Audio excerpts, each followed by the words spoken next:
আসসালামু আলাইকুম সুপ্রিয় বন্ধুরা, আপনারা যারা পেঁপে চাষ করতে চান, পেঁপে চাষ করার আগে আপনারা পেঁপে চাষের জন্য মাদাটা আগে তৈরি করতে হবে।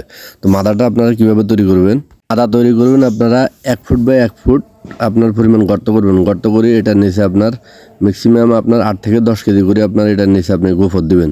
গোফর দেওয়ার পরে আপনার এরপর আপনার মানে গোবর মানে জৈব সারের সাথে আপনার টিএসপি, পটাশ, ড্যাব, এরপরে 100 গ্রাম করে চুন দিয়ে এটা মিক্স করে আপনার এই প্রত্যেকটা পেঁপে গাছের আপনার মাদার মধ্যে দিবেন। দেওয়ার পরে আপনার 10 থেকে 15 দিন পরে যায় আবার এই মাদার এই গোবর সারগুলো আপনারা নেড়ে ছেড়ে দেবেন। নেড়ে ছেড়ে দেওয়ার পরে যায় আপনারা এই হাইব্রিডের আপনার বিভিন্ন কোম্পানির পেঁপে গাছ আছে, লাল তীর, শাহি, এরপরে আপনার রেড লেডি, এরপরে বাবু, আরও অনেক রকমের জাত আছে। যে কোনো ভালো কোম্পানির আপনার ভালো ভালো জাত আছে, ওইখান থেকে দেখে আপনারা এই ভালো মানের এই পেঁপে নিয়ে গাছ নিয়ে আসবেন, বা ভালো ভালো নার্সারি থেকে এ গ্রেডের পেঁপের গাছ নিয়ে আসবেন। আনি এরকম যে মাদাটা তৈরি করবেন এই মাদাটার মধ্যে লাগাই দেবেন।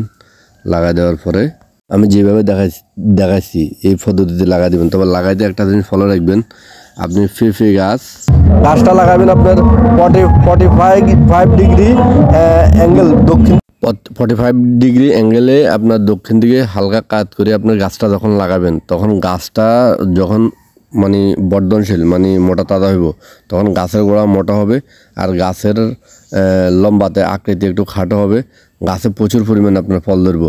এই জিনিসটা আপনারা ফলো করবেন। এইভাবে আপনারা দেখুন আমাদের প্রত্যেকটা গাছ আপনার 45 ডিগ্রি আমি অ্যাঙ্গেল করে লাগাইছি। আর এখন আমি যে সারটা প্রয়োগ করছি, আমার এই গাছগুলো লাগাইছি না আজকে আপনার 1 মাস হয়ে গেছে। তো 1 মাস পরে আমি গাছে আবার নতুন করি আপনার এই ভিটামিন, এরপর ধরেন ইউরিয়ার সাথে আমি হালকা পরিমাণে আপনার এই ভিটামিন প্রয়োগ করতেছি, যাতে গাছটা তাড়াতাড়ি মোটা তাজা হয়। এর সাথে হালকা আমি জিম সার দিতেছি। আমার মাটিটা একটু নোনা টাইপের, যাতে নোনাটা কাটে যায়, গাছের কোনো রকম সমস্যা না হয়, গাছের গোড়া যাতে ফসল না ধরে। তা আপনারা এই সিস্টেমে আপনারা গাছ লাগানোর পরে 1 মাস পরে এরকম আপনার ইউরিয়া সার দিবেন একটা গাছে 100 গ্রাম করে। এর সাথে সাথে আপনারা হালকা ধরেন ড্যাব এবং এই ধরেন জিম সার, এরপরে লাল সার মিক্স করি যখন 100 থেকে 150 গ্রাম করে দিবেন। দেওয়ার ধরেন 24 ঘন্টা পরে গাছে ফানে দিবেন।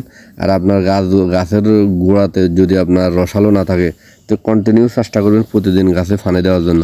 প্রতিদিন যদি নাও দিতে পারেন, একদিন পর একদিন গাছে ফানে দিবেন, তাহলে আপনার গাছগুলো তাড়াতাড়ি মোটা তাজা হবে এবং গাছের ধরেন 3 মাসের ভিতরে আপনি গাছ থেকে ফল হারভেস্ট করতে পারবেন। এই যে জিনিসগুলো আপনারা ফলো রাখবেন।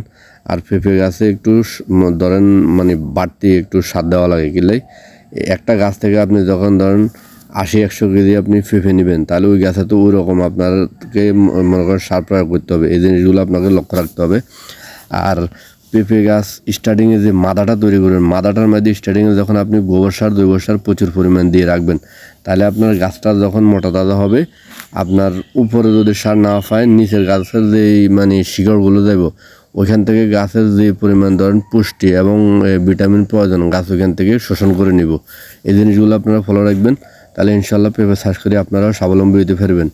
তো আমার ভিডিওটা আপনাদের ভালো লাগলে সবাই লাইক, কমেন্ট, সাবস্ক্রাইব দেবেন, সবাই আমার সাপোর্ট করবেন। সবাই ভালো থাকুন। আসসালামু আলাইকুম।